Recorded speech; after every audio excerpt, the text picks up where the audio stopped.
آج کے مضمون کا موضوع ہے کامیابی کے 3 اصول۔ اربوں انسان زندگی کی دوڑ میں ہر روز حصہ لیتے ہیں۔ ہر ایک کے ساتھ مختلف نوعیت کے معاملات و واقعات پیش آتے ہیں۔ جس طرح ہاتھوں کی انگلیوں کے پور کسی شخص کے دوسرے شخص سے نہیں ملتے، اسی طرح ہر ایک کے ساتھ پیش آنے والے معاملات و واقعات بھی مختلف ہوتے ہیں۔ زندگی کی دوڑ میں ان پیش آمدہ معاملات و واقعات سے نبرد آزما کیسے ہونا ہے، یہ جاننے کے لیے ہم اقبال کی شاعری سے مدد لیں گے۔ اقبال نے کہا تھا کہ کوئی شعر ان کا قرآنی تعلیمات سے متصادم نہیں۔ یہی وجہ ہے کہ ان کی شاعری کو الہامی کہا جاتا ہے۔ تو آئیے ان کے ایک شعر سے اپنے سوال کا جواب تلاش کریں۔ یقین محکم عمل پہ ہم، محبت فاتح عالم، جہاد زندگانی میں یہی ہیں مردوں کی شمشیریں۔ یعنی جو یقین کی دولت سے مالا مال ہو، جسے اپنے مقصد کا یقین ہو، جس کی سوچ واضح ہو، جو خود اعتمادی کی صفت سے آراستہ ہو، مسلسل جد و جہد اور عمل کر رہا ہو اور مخالفت کو محبت کے ذریعے زیر کر رہا ہو، وہی مرد میدان ہے۔ اقبال کی شاعری میں خواہش وصال صنم کے بجائے حقائق کو بیان کیا گیا ہے۔ وہ حقائق اور طریقے جن کا تعلق براہ راست اللہ کے عطا کردہ دین سے ہے، یہی آپ کی شاعری کی دلوں میں اتر جانے کی وجہ ہے۔ غرض اقبال کے شعر میں بتائے ہوئے رہنما اصول ہمارے لیے مشعل راہ ہیں۔ گھریلو زندگی کا کوئی روپ ہو یا بیرون خانہ کوئی کردار، اقبال کے شعر کی یہ 3 باتیں ہر قسم کی صورتحال سے نمٹنے کے لیے ہماری رہنما ہیں۔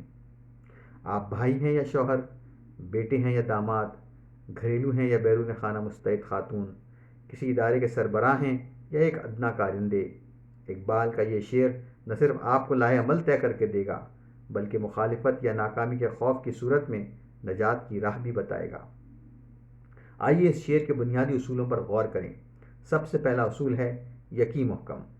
مراد یہ ہے کہ آپ کی سمت درست ہونی چاہیے، آپ کو معلوم ہونا چاہیے کہ آپ کو کہاں پہنچنا ہے، اور سب سے بڑھ کر یہ کہ آپ کو اپنی کامیابی کا یقین ہونا چاہیے۔ یعنی یہ یقین ہونا چاہیے کہ آپ کا مشن حق ہے، کسی خاص مقصد کے لیے ہے، اور آپ کو انشاءاللہ کامیابی ضرور ملے گی۔ یہ یقین ہر کوئی اپنے مخصوص روپ میں عمل کرتے ہوئے اپنے اندر پیدا کر سکتا ہے۔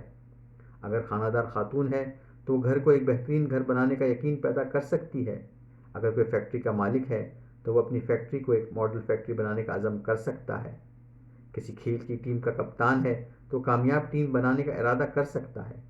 غرض آپ کوئی بھی ہوں، ایک اعلیٰ اور اچھے مقصد کو اپنا نصب العین بنا سکتے ہیں۔ زور اعلیٰ مقصد بنانے پر ہے، چاہے عمل کے لیے روپ کوئی بھی ہو۔ یہ مقصد ہر کوئی اپنے حالات و واقعات کے حساب سے بنا سکتا ہے، پورے یقین کے ساتھ، پورے عزم و حوصلے کے ساتھ۔ اور جب آپ یہ یقین اپنے اندر پیدا کر چکیں تو پھر عمل کے میدان میں اتریں، یعنی عمل پہ ہم۔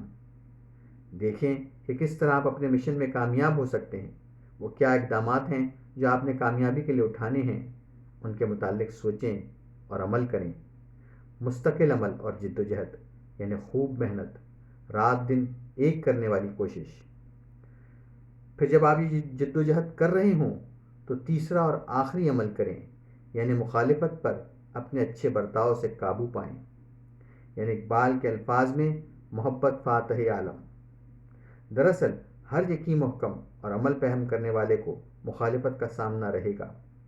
کبھی حالات خراب ہوتے معلوم ہوں گے تو کبھی معاملات ہاتھ سے نکلتے۔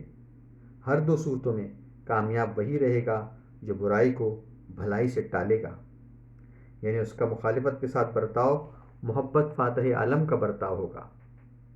اقبال کی شاعری کے الہامی ہونے کی بات مضمون کے شروع میں اسی لیے کی گئی تھی کہ سورہ حامیم سجدہ آیت نمبر 34 اور 35 میں اللہ بھی یہی فرما رہے ہیں۔